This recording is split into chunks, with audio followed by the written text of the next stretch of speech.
A ver, es más o menos ¿cómo lo es la mismo, pregunta? pero es más o menos lo Sí, mismo, pero el enunciado dice, por ejemplo, el locus sí, a ver, P está todo en el cromosoma 3 y hay sí, otro ejercicio que dice que el gen está sí, situado en el cromosoma 6. sí. ¿Qué importancia tiene que esté en un cromosoma Bueno, o en si, un... mirá, si es un ejercicio de aneuploidía, quiere decir Ujú, que hay pares de homólogos que tienen la aneuploidía y hay otros pares que no la tienen. Por ejemplo, si fuera una trisomía, tendrías solamente 3 cromosomas en un par, pero los otros son normales. Tenés 2 nada más, los homólogos. Porque la trisomía, recordate que es un cromosoma de más en un par, ¿no es cierto? ujú, Entonces, si el sí, cromosoma, si el gen se ubica en un locus del par que tiene la trisomía, vas a tener 3 alelos para ese locus, no 2, porque es 3 cromosomas. Mientras que en todo el resto del genoma vas a tener solo 2, si se ubicara en otro cromosoma que no es el cromosoma que tiene la trisomía, ¿entendés? Yo te lo explico con la pizarra, mira. A ver si me deja compartir. ¿Lo ves esto? ¿La pizarra? sí, sí, sí, sí. Bueno, entonces, fíjate, si yo tuviera 3 cromosomas, ¿no es cierto? Y los demás, porque hay trisomía, los demás son solamente 2. Pero en el par 1, ponele, es Mm, trisómico. Este es 2X más 1. ¿eh? Entonces, si el gen en cuestión que estoy estudiando se ubicara acá, en el primer par, que es donde tiene la trisomía, yo podría tener individuos que son AA, o sea, individuos que son así, o si fueran heterocigotas, podría tener individuos así, o individuos así, ujú, o todos los individuos así. ¿Por qué? Porque tengo 3 cromosomas, 3 locus, 3 alelos. En cambio, si se ubicara en alguno de estos que están acá, ¿no es cierto? Voy a tener solamente 2 alelos, voy a tener así, depende del ejercicio, o así. ¿Se entiende? Como venimos sí, haciendo con mendelismo. Pero como acá hay una sí, mutación y es un cromosoma de más que tiene, es un cambio numérico aneuploide, es decir, solamente uno o dos de los pares de cromosomas tienen el problema, todos los demás son normales. Si estuvieran ubicados digamos, en el cromosoma, en el par de cromosomas que tiene 3 cromosomas, voy a tener 3 alelos. Y va a segregar distinto ujú, que si tuviera solo 2, ¿no es cierto? Por lo claro, tanto, si tuviera 2 alelos, si el gen estuviera en un par de cromosomas homólogos nada más, que no tuviera la trisomía, segregaría como son segregaba declaradas. Mendel, como Mendel. Sí, sí, sí. Pero cuando tengo 3, segrega como vimos que pasa en los cambios aneuploides. ¿Se entiende? Bien.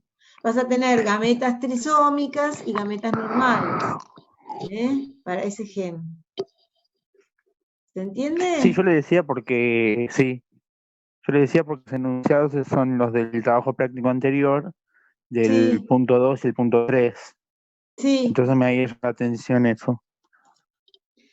Por eso, bueno, yo te digo, el punto 2, si mal no recuerdo, era una trisomía y estaba en un, Sí. en un par de cromosomas, que no recuerdo cuál era, ¿no es cierto? Entonces, bueno, ahí No, tenías dice que que el locus calcular P las estaba gametas para. situado en el cromosoma 3. Por eso, en el cromosoma 3. Después el problema 3 también te da una trisomía, pero te dice, y Sí, te ubica el gen en cuestión, te lo ubica en un par, o justo en el par que tenía la trisomía. Y al final te dice, y si el gen estuviera ubicado en otro par, ponele, en el par 6, ¿no es cierto? ¿Cómo sería la segregación de un cruzamiento de prueba, por ejemplo? Y bueno, si ujú, estuviera en el par 6, como no tiene trisomía, sería igual que una segregación esperada para un problema de Mendel. Sería, si el individuo es claro, heterocigota, sería un medio, un medio.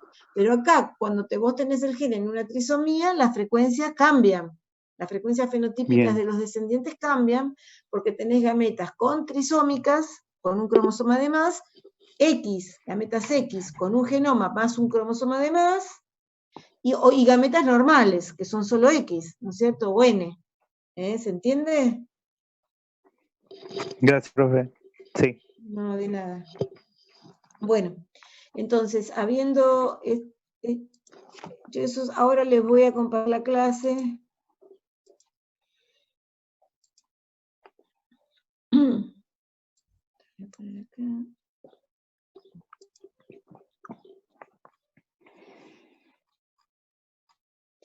Bueno, hoy entonces vamos a comenzar con el teórico de endocría y exocría.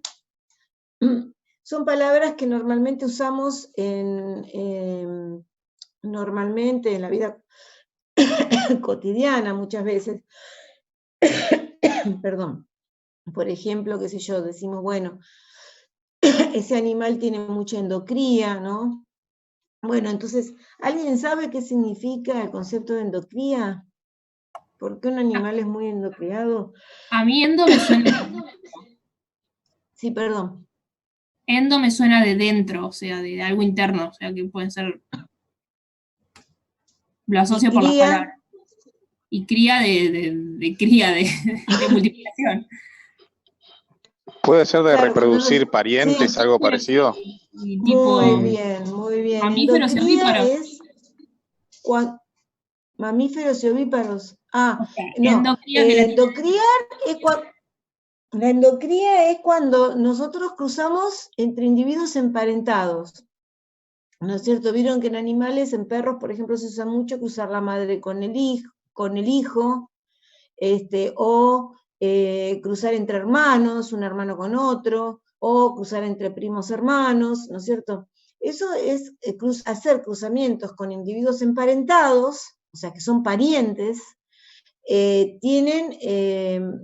producen lo que se llama endocría, es cruzar individuos emparentados.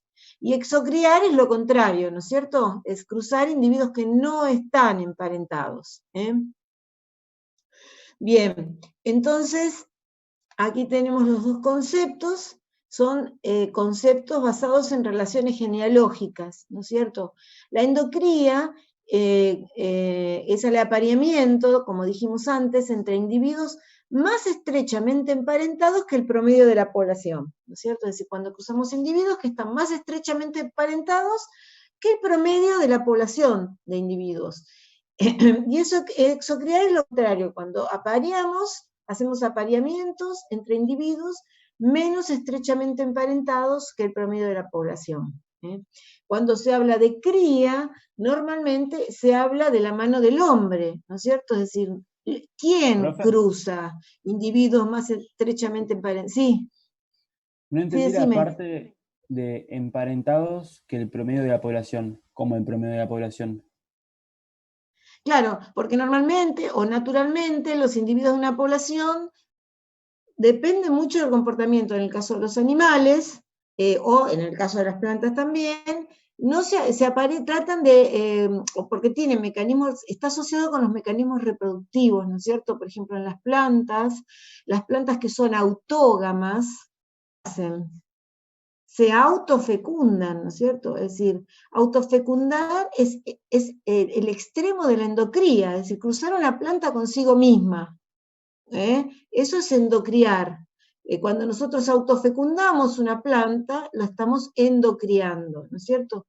Y exocriar es cruzar individuos que no están menos estrechamente emparentados que el promedio de la población. Por ejemplo, cruzar un burro con un caballo, una yegua. Es decir, estamos cruzando, que sería el extremo, dos especies diferentes. Especies distintas, que naturalmente no ocurriría posiblemente, ¿no es cierto? Es decir, el hombre, por eso es cría, el hombre cruza individuos que están más estrechamente emparentados que el promedio de la población, por ejemplo, cruzar entre la madre y el hijo, cuando en la naturaleza a lo mejor eso no ocurriría, ¿no es cierto? Y también en la naturaleza ocurre porque, por ejemplo, en las plantas la endocría es muy común, con la autofecundación, ¿no es cierto? Naturalmente. Y exocriar es cuando se cruzan individuos que están menos estrechamente emparentados que el promedio de la población, por ejemplo, individuos que pertenecen a especies distintas, individuos que pertenecen a razas diferentes dentro de una misma especie, etc. ¿Se entienden? Cuando normalmente en la población ocurriría que se crucen los individuos que habitan el mismo espacio físico, que están más cercanos, sobre todo en el caso de las plantas, porque tienen movilidad. Una planta se cruza con algo que está cerca, ¿no es cierto? Puede tener un vector como un insecto que hace que venga polen de otra población, pero en general se cruza con algo que está cerca. Entonces, bueno, eso es endocriar, ¿no? O sea, si hay algo que está cerca, es muy probable que esté emparentada, porque viene de una semilla, de una planta que la generación anterior estaba ahí, y es muy probable que sean hermanas las plantas que se cruzan, ¿entienden? Entonces, eso es endocriar, ¿no es cierto? Es cruzar individuos más estrechamente emparentados que el promedio de la población, y exocriar es lo contrario, ¿eh? ¿Se entendió eso? Bien. Sí. Entonces, endocriar tiene una, digamos, una secuencia que es la cosanguinidad. Cuando uno tiene, es consanguíneo con alguien o con algo, es porque tiene un ancestro común, ¿no es cierto? Comparte un ancestro común, un abuelo, una abuela. Lo mismo los animales, son cosanguíneos porque comparten, se refiere a la sangre, pero comparten en realidad genes, tienen genes en común, y esos genes estaban en el ancestro, que es común a los dos individuos que son cosanguíneos. En el caso de la exocría, siempre se refiere también a cruzamientos alejados, ¿no es cierto? Y muchas veces hechos por la mano del hombre. Cuando decimos criar, se refiere a un proceso humano, ¿no es cierto? Normalmente porque el hombre cría animales y los reproduce según las necesidades. Ahora vamos a ver cómo lo hace, lo mismo las plantas. Bien, entonces, muchas veces hay, sobre todo en animales, hay estrategias de apareamiento, ¿no es cierto? Por ejemplo, en una población, por ejemplo, en pájaros, el apareamiento puede ser, muchos animales tienen apareamientos de tipo azaroso, ¿no es cierto? Es decir, se cruzan con un macho, se cruza con cualquier hembra. Sin embargo, también hay muchos apareamientos de tipo selectivo, como pasa mucho en los pájaros. Vieron que los pájaros tienen cantos especiales, tienen plumas con coloridos, tienen incluso danzas, canciones, ¿no es cierto?, que usan para aparearse. Eso está relacionado con el apareamiento selectivo. Se cruzan individuos particularmente porque o tiene un plumaje especial, cuanto más lindo el plumaje, a veces la hembra elige el macho con el mejor plumaje, etcétera, ¿no es cierto? Entonces, cuando se aparean, hay apareamiento de igual a igual, por ejemplo, bueno, se dice que el apareamiento es positivo, selectivo es un apareamiento selectivo positivo, ¿no es cierto? Y el hombre, en general, hace este tipo de apareamiento de igual a igual cuando aparea, por ejemplo, animales con los mejores valores predictivos, es decir, con los que tienen mejor productividad. Por ejemplo, cruza una vaca que tiene una alta productividad lechera con un macho que viene de una madre que también tiene una alta productividad lechera. ¿Para qué? Para que la combinación de los dos con buena productividad de leche dé un híbrido o un hijo con mayor producción de leche. Eso se llama apareamiento selectivo positivo. Cruzo los dos mejores. Mientras que el apareamiento con socios diferentes, se llama apareamiento selectivo negativo, se puede hacer durante las etapas de mejoramiento, apareando animales con características extremas, ¿no es cierto? Es decir, elijo el animal que tiene una dirección hacia un extremo del carácter, con el otro que tiene exactamente la dirección contraria, y son extremos en ambos sentidos, ¿no? Extremo en el que tiene una dirección, de un carácter y el otro también es extremo en la dirección opuesta de ese carácter, ¿no? Y eso es muy común que ocurra no solamente en animales, sino también en plantas, por ejemplo, cuando se seleccionan líneas que tienen características contrastantes. ¿Para qué? Precisamente para que en el híbrido, en la meiosis del híbrido, se produzca una segregación, o sea, se produzca un crossing over entre plantas que son muy distintas o líneas que son muy distintas, parentalíneas homocígotas muy distintas, para que la F1 durante la meiosis se produzca el crossing over y se genere una población que es bien variable, ¿no es cierto? Porque va a tener la combinación de todos los extremos de esos dos individuos también extremos, combinados en la meiosis producida por la meiosis del híbrido. La combinación se produce en la meiosis del híbrido y sobre la F2 uno puede hacer selección. ¿Se entienden? Bien, estos son dos conceptos importantes durante el proceso que se van a usar en los procesos de selección de individuos. Los mejores individuos. Sí. Eso sería Pregunta. para un solo carácter, ¿no? ¿Cómo? ¿Sería para un solo carácter, digo? Sí, es un solo carácter, pero nosotros vamos a ver un poquito más adelante, en la clase que viene, que la mayoría de los caracteres de importancia económica no están gobernados por un solo gen, como hizo Mendel. Los que están gobernados por un solo gen son los caracteres cualitativos. Ya, precisamente los caracteres de Mendel se acuerdan que eran todos cualitativos. En cambio, los caracteres productivos en general son caracteres de tipo continuo. Por ejemplo, la producción de leche, la altura de la planta, el largo de la espiga. Vos tenés toda una distribución de frecuencia en una población F2 que segrega. Entonces, esos caracteres de tipo continuo están gobernados por la interacción de muchos genes. Entonces, muchos genes, ¿no es cierto? Entonces, eso hace que la dispersión que se genera en cuanto a la variabilidad en las poblaciones segregantes como un F2 es muy grande. ¿Se acuerdan cuando teníamos genes duplicados con efecto acumulativo que ya teníamos 5 fenotipos distintos para el color de la glumela? Porque eran 2 genes que estaban segregando y que cada gen, cada alelo, aportaba al color rojo, ¿no es cierto? Si tenías 2 alelos era rosado intermedio, si tenías 3 era entonces si tenías 3 era un rojo dominante, era un rojo más intenso, si tenías 4 era rojo intenso, si tenías uno solo era un rosado pálido, y si no tenías ninguno era blanco. Ahí tenías una distribución de frecuencia en cuanto al color de las glumelas, gobernado por 2 genes, 4 alelos en realidad interactuaban por interacción génica, que hacían que tenías una gran dispersión, ¿no es cierto?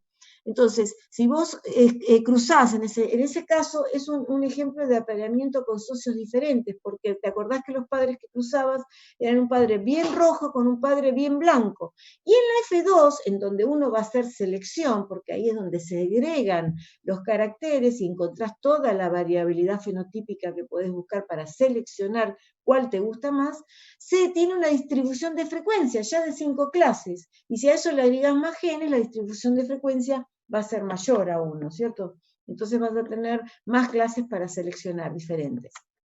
Más clases diferentes para seleccionar. ¿Se entendió, Gastón? Eso lo vamos a ver la clase que viene. Pero bueno,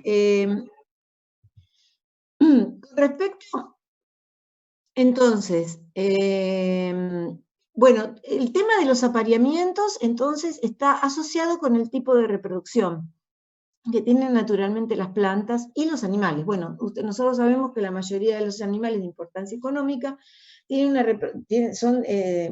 reproducción alógama, le decían en las plantas, bueno, no, fecundación cruzada, ¿no es cierto? Porque hay muy pocos animales que se autofecundan, ¿no? Por ejemplo, los anélidos, algunos invertebrados, etc.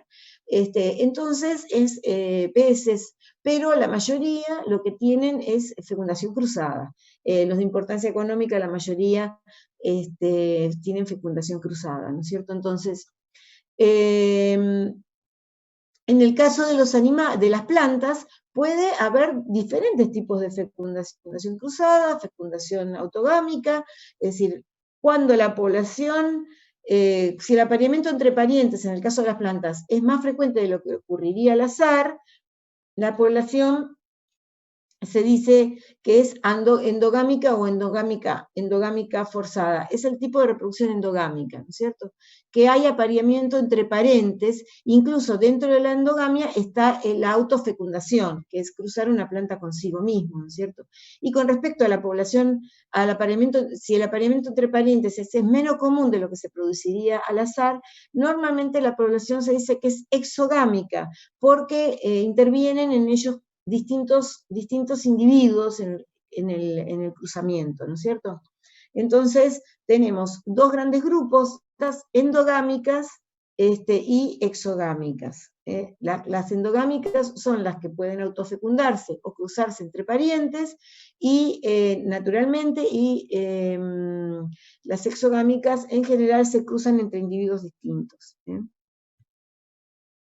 Bueno, entonces en las plantas, según el sistema reproductivo, ya tenemos dos grandes grupos, las endogámicas y las exogámicas, y las que tienen un sistema reproductivo de tipo endogámico se las considera autógamas, y las que tienen un sistema reproductivo de tipo exogámico se las considera alógamas. Y aquí tenemos los dos grandes grupos de sistemas de mejoramiento, ¿no es cierto? Cuando yo soy mejorador, voy a tener metodologías para mejorar en plantas autógamas y metodologías para mejorar en plantas alógamas. Los sistemas, los métodos, la metodología utilizada, ya sea para autógamas que para alógamas, son distintas, y ya la van a ver bien en mejoramiento vegetal, ¿no es cierto? Son bien distintas en función de su sistema reproductivo. Entonces, en función de esto, por ejemplo, ¿no es cierto?, ¿cuáles son los sistemas reproductivos que favorecen la endocría? Bueno, los sistemas endogámicos o autogámicos, ¿no es cierto? Es decir, cuando un sistema reproductivo es autogámico quiere decir que se autorreproduce, ya es el extremo de la endogamia, ¿no es cierto? Bueno, por ejemplo, la existencia de flores hermafroditas. Para tener una planta que se autofecunde, necesitas tener una flor que tenga una parte masculina y una parte femenina, ¿no es cierto? Los dos sexos en la misma flor. Eso es muy común en las gramíneas, con las casillas florales, aquellos que tuvieron botánica ya lo saben, ¿no es cierto? No sé si tanto los que están estudiando zootecnia, pero bueno, los que también tuvieron, ¿no? Biología, botánica, bueno, pero los dos sexos en la misma flor favorece la autogamia. El concepto de cleistogamia, que son flores hermafroditas, que no se abren a la madurez, permanecen siempre cerradas, ¿no es cierto? Las casillas florales, por ejemplo, del trigo, o de todas las que son autógamas, en general de las gramíneas, que no se abren a la madurez, y entonces, ¿qué pasa? Si tengo una semilla es porque se autofecundó, posibilidad de que el polen de otra flor haya fecundado el estigma, porque la casilla floral estuvo todo el tiempo cerrada, hasta que se formó el grano. Granos de polen que maduran antes de la apertura de la flor, ¿no? Porque puede ser que la flor se abra, pero previamente ya está fecundada cuando se abre, porque los granos de polen maduran antes. Y también algunos sistemas de las flores que, por ejemplo, son estambres y estigmas ocultos, no dentro de toda la flor, sino en ciertos órganos florales, como algún pétalo que los protege mientras maduran, es decir, y que permanecen cerrados, y si luego, por supuesto, luego de la apertura de las flores, ¿no? Que protege al estigma y al estambre, generando como una habitación donde ellos permanecen juntos y que permite la autofecundación. También los estigmas ubicados por debajo de las columnas estaminales, es decir, estigmas por debajo de los estambres, también fomenta a que por gravedad los granos de polen maduros caigan sobre el estigma de la misma flor, ¿no es cierto? Todo esto favorece la autogamia o la endogamia, o a la autofecundación. Dentro de ejemplos de autógamos tenemos muchísimos, la mayoría de los cereales de invierno, cebada, avena, arroz y trigo, leguminosas, habas, soja, garbanzo, forrajeras, cebadilla criolla, agropirón, frutales cítricos, otros como el algodón, el lino, la lechuga, el tabaco, el tomate y la espinaca, son todos ejemplos de autógamas, es decir, en donde uno puede autofecundar. Perdón. Sí.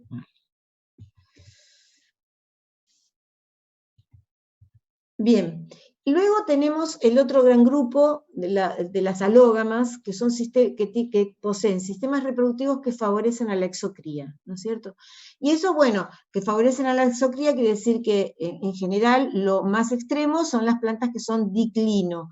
Las diclino tienen separadas las funciones sexuales, ¿no es cierto? Es decir, tienen función sexual femenina por un lado, función sexual masculina por el otro. Dentro de las diclinas, por ejemplo, podemos tener las diclinos dioicas, en donde hay separación de sexo en dos pies distintos, es decir, tenemos una planta macho y una planta hembra, como ocurriría en los animales, ¿no es cierto? Esas son las diclinodioicas, separación de funciones sexuales en dos casas distintos, en dos pies distintos, eso significa dioicas, en dos espacios o hábitats distintos. Bueno, tenemos la palmera, el pistacho, el algarrobo, el kiwi, muchos árboles son dioicas, la sílex, etc. Dentro de las diclinomonoicas, también hay separación de funciones sexuales, pero en un mismo pie. Por ejemplo, tenemos flor masculina y en el mismo pie la flor femenina. Eso es lo que ocurre, por ejemplo, con el avellano, con el nogal, o con el maíz, ¿no es cierto?, en donde la panoja, que es la parte masculina, donde están los estambres, el androceo, está en la parte apical de la planta, es la panoja, el penacho, y lo que está, que tiene una ubicación de tipo axilar, que son las barbas son las estigmas de los ovarios, es axilar y está separado de la parte masculina, ¿no es cierto? En el caso, y después están las subdioicas, que tienen mayoritariamente un sexo en el pie, ¿no es cierto? Porque las flores del otro sexo están atrofiadas. Y esto se da mucho en frutales, como perales y manzanas, y en las gimnospermas, en las coníferas se da mucho, en donde hay pies que son mayoritariamente masculinos, otros pies con estróbilos masculinos y otros pies con estróbilos femeninos. Y también tienen flores, los estróbilos, los pies con estróbilos masculinos también tienen flores femeninas, muchas veces atrofiadas, o a la inversa, es más común a la inversa, que lo que se atrofie más es son los estróbilos masculinos que los femeninos. Bien, bueno, acá por ejemplo tenemos un ejemplo que es Ilex aquifolium, que tiene los dos pies separados, o los dos sexos en el mismo pie, es decir, tienen flores, pies o árboles, ¿no?, con flores masculinas, que tienen estambres bien desarrollados, pero los estigmas están reducidos como atrofiados y son estériles. Entonces la planta, a pesar de que tiene flores hermafroditas, se comporta como macho. Y en el caso del pie femenino, tiene un estigma receptivo, pero en lugar de estambres tiene estaminoides atrofiados, o sea, estambres atrofiados sin polen, o sea, no produce polen, ¿no es cierto? Y por supuesto actúa funcionalmente como si fuera un pie masculino. Bueno, aquí está lo que dijimos antes, el tema de el penacho del maíz, que es apical, y las barbas, que es la flor femenina axilar, ¿no es cierto? Esto tiene una particularidad, que en el maíz es muy fácil hacer autofecundaciones, es decir, se saca polen de acá y se mete se coloca sobre los estigmas de la flor, porque muchas veces simultáneamente maduran.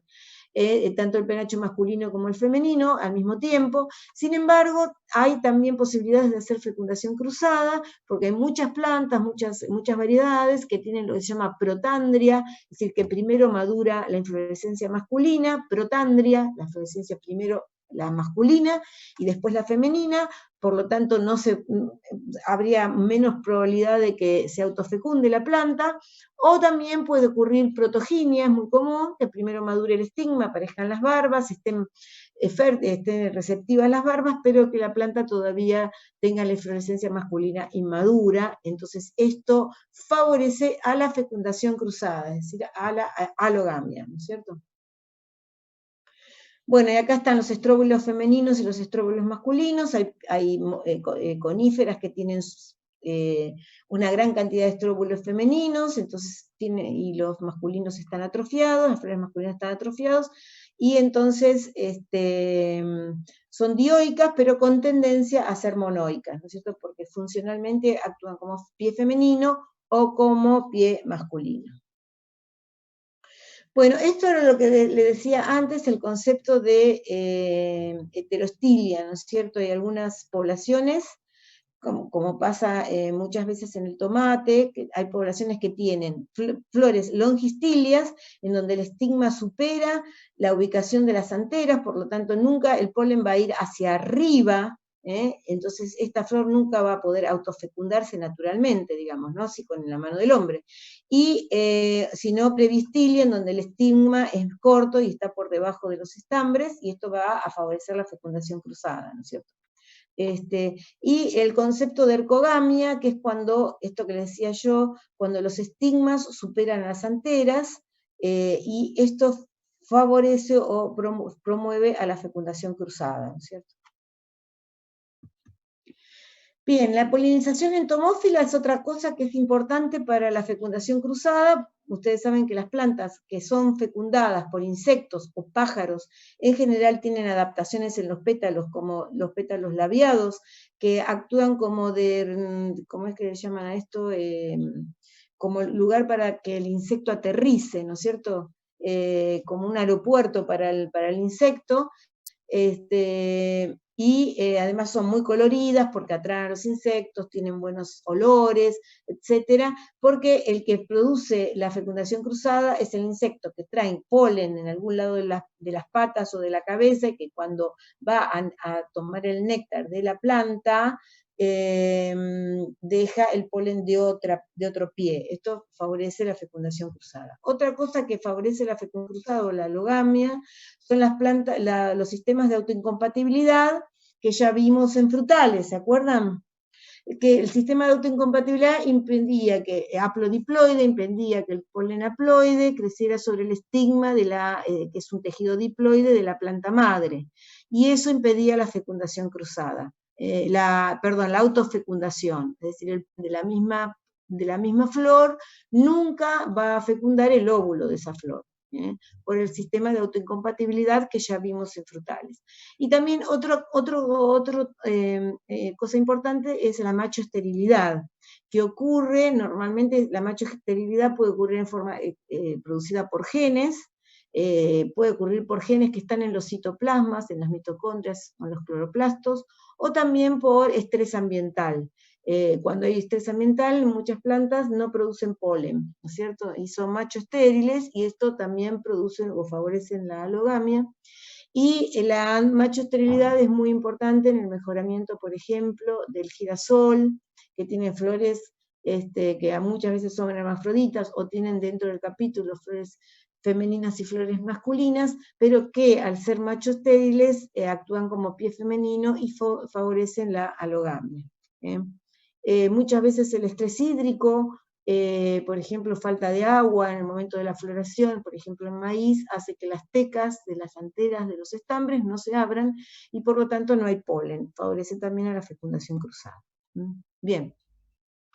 Bueno, todo esto vimos que son mecanismos para o hacer fecundación cruzada y promover a la alogamia, o hacer autofecundación y promover a la endogamia, ¿no es cierto?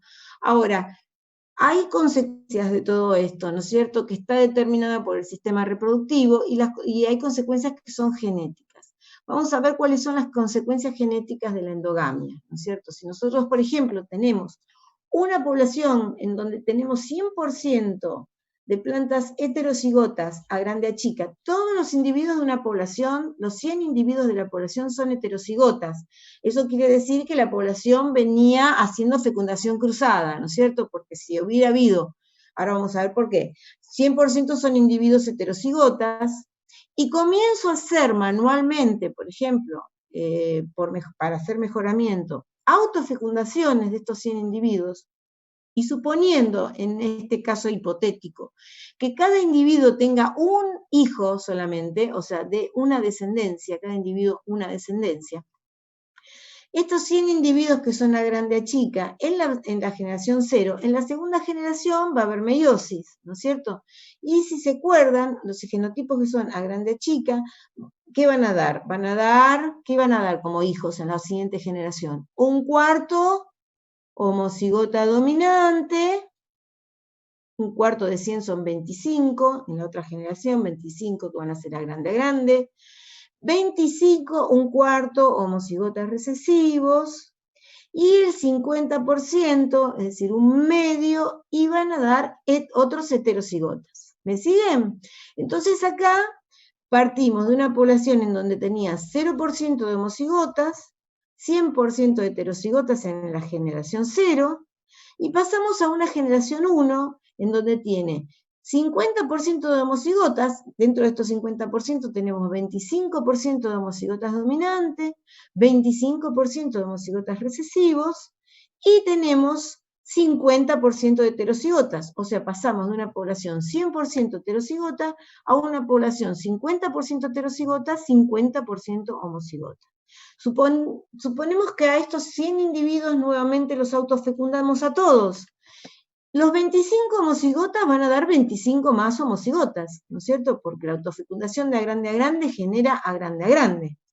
Luego, la autofecundación de los 25 homocigotas recesivos van a dar 25 homocigotas recesivos.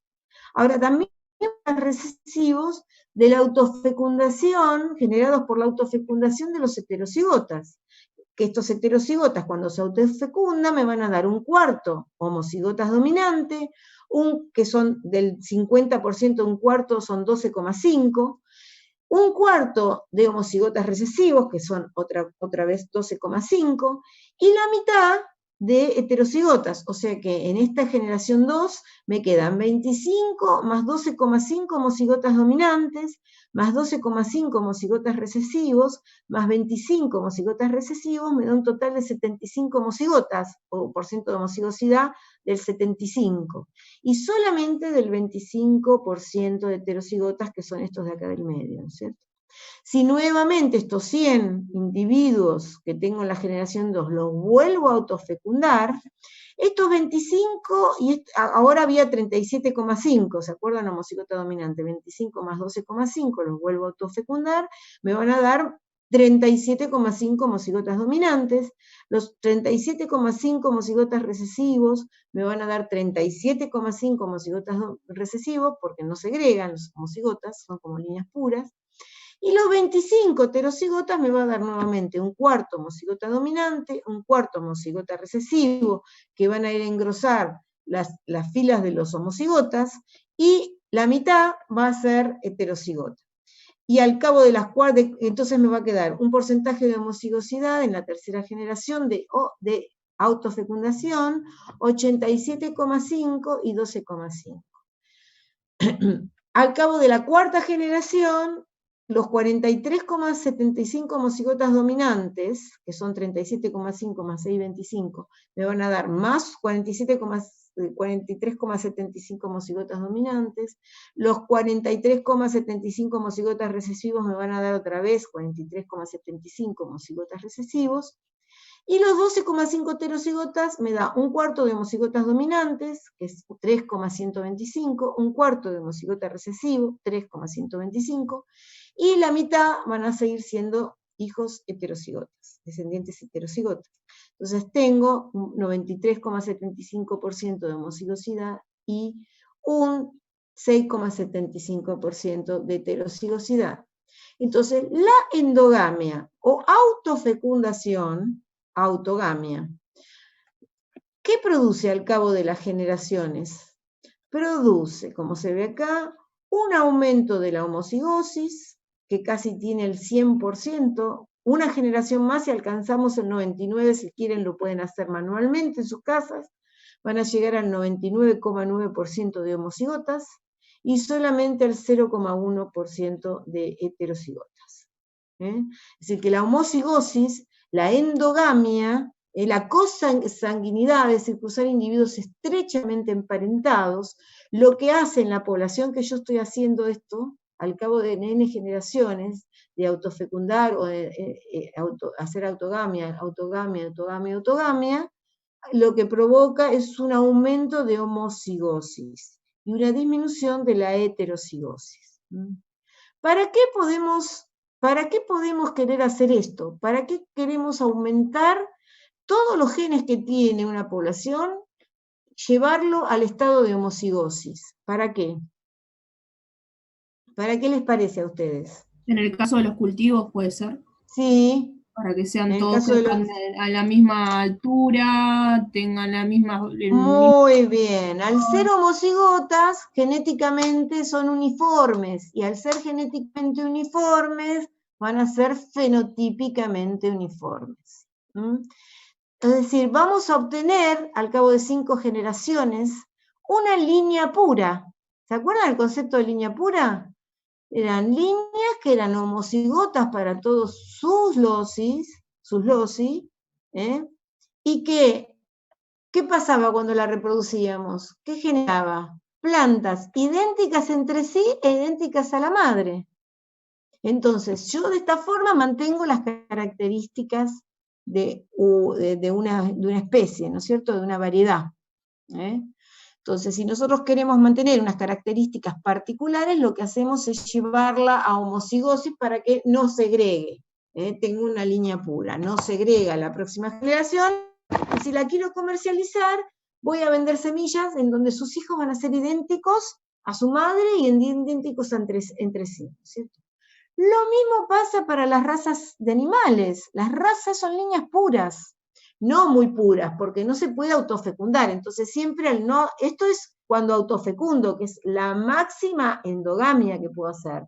Pero en el caso de los animales, cruzo entre parientes cercanos, ¿no es cierto? Y llego a una alta proporción de homocigosis en muchos de los genes.